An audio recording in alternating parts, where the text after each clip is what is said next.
Hello, welcome back to my channel. So, if you've been on TikTok the past week or so, you've probably seen this band pop up called the Tramp Stamps. The Tramp Stamps are the hottest new pop punk girl band that's totally not an industry plant, definitely not an industry plant. That would be ridiculous. Dula Peep. I can't.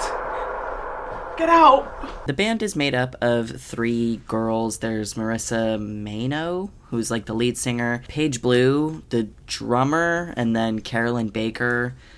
She does something, I think the guitar. They went viral for posting a TikTok of them lip syncing to their new song, promoting it basically, and it did not go over well. They were criticized for several things, like being cringy or trying too hard, the fact that the song's just not that good, and the fact that also the fact that they are very glaringly obviously an industry plant, allegedly. If you don't know what an industry plant is though, there's not an official definition, but basically an industry plant is an artist or a band, group, whatever, that's start in the industry is inorganic. They either have family or friends that know the label guy or that are the label guy that push them into the light and give them a lot of financial backing to make sure that their careers are successful. Again, that's not an official definition, that's just kind of my interpretation, but you get the gist. They have serious backing in the industry and their careers are basically set up from the get. Whether you think that industry plants are good or bad is kind of up to you, but the common consensus is that they are bad for reasons such as artistic integrity, disliking the unfair advantage in comparison to other actual artists that are struggling to make it successfully, the fact that a lot of industry plants are just the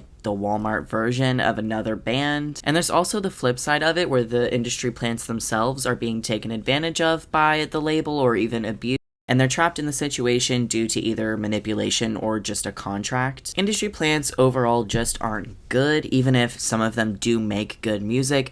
Don't try to make that argument for industry plants. They have all of the financial backing they need. They purposely make their songs good. That's the entire point. Industry plants are bad, but that's more the fault of the industry than the people that are selected as the plants. It's a bad system, but that doesn't automatically make these artists bad people. That doesn't mean that they can't be bad people though, as we've seen with the Tramp Stamps. Before I get into it though, let's go over why TikTok thinks that the Tramp Stamps are an industry plant. Firstly, all three of them were separate musicians / songwriters before the group was formed back in November 2020, and none of them were doing punk or rock music. One of them specifically was strictly a pop artist. Secondly, with just how much they've been on everyone's For You pages on TikTok recently, it definitely seems like there was some paid promotion going on behind the scenes to boost them up. Thirdly, if you go on their Instagrams, Paige Blue's specifically, if you go back enough, you can literally see the shift from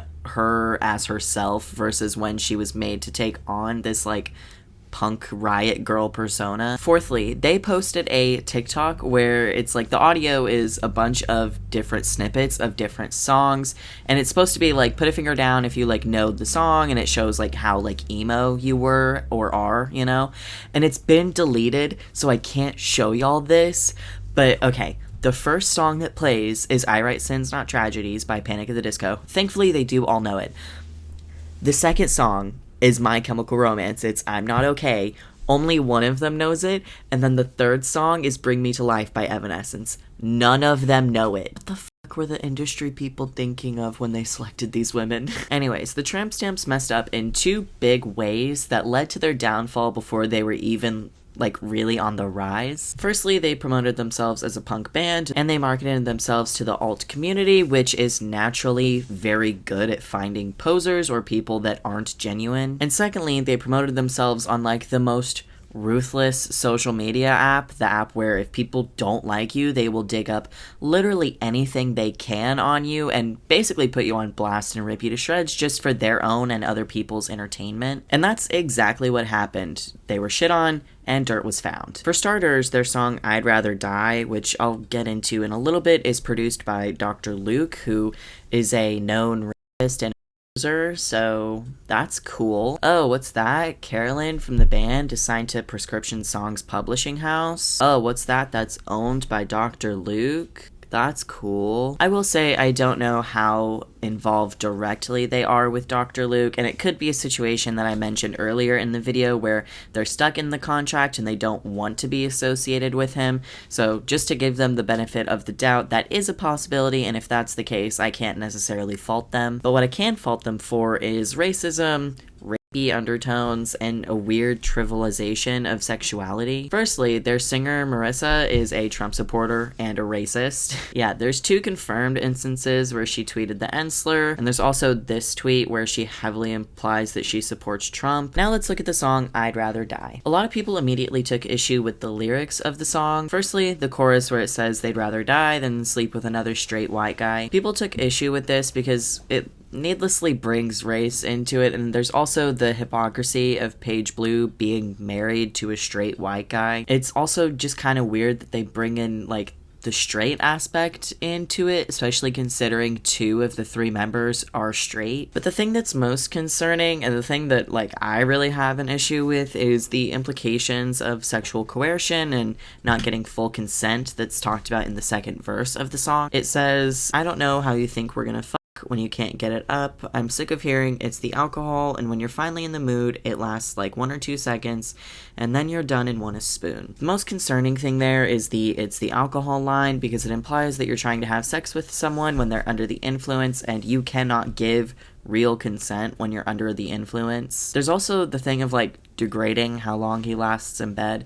If that's something you have that much of an issue with, break up with him. Jesus Christ, don't get him drunk and try to have sex with him. So that verse wasn't actually known to TikTok at the time of their like viral video, because that video was just like the first verse and chorus, and the song itself hadn't actually been released yet. So when it came out and people were able to hear the song and look up the lyrics, the overall consensus of the Tramp Stamps went from, oh, they're kind of cringy industry plans, to, oh, they're also not good people. Great. With this new backlash that's coming out, the Tramp Stamps have had to turn off the comment section on all of their TikToks, and they've been like secretly deleting TikToks here and there, such as the one I mentioned about the emo songs. They're basically trying to remove the ones that make it obvious that they're an industry plant, allegedly. Moving on, I did see accusations of the lead Marissa being a Nazi, but I couldn't actually find anything that supported that, so I'm not gonna like present it as fact. Take it with a grain of salt, that's just something that's been said. What I'll end this video on is this weird Twitter fan account that's totally not the Tramp Stamps running that account. Totally not. It's actually a fan. So when Tramp Stamps were getting a lot of attention on TikTok, people naturally moved the conversation over to Twitter,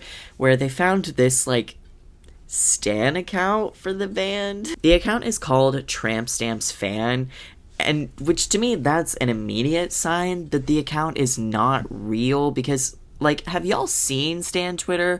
They do not have those basic ass usernames. They'll either do the thing where they like try to make their username look exactly like the person they're standing. They'll just like add a letter or change a letter to where they like look really similar, you know? Or they'll do like the Ariana Grande sweater paws, ooh woo, like the cutesy usernames, you know? Or they'll do something like jokingly ridiculous, like Taylor's earwax is secretly blue or something like that. You know what I'm talking about, right? It's very obvious that those girls have not spent a day on stan Twitter. If they had, they would have come up with something other than just Tramp Stamps Fan. The second thing that points to this account being fake is the fact that it was made in March 2021, and they said that they had been a fan of the band for months before that. So you've been a fan of this band for months, even though the band has only been around since like November, and their first song came out in January.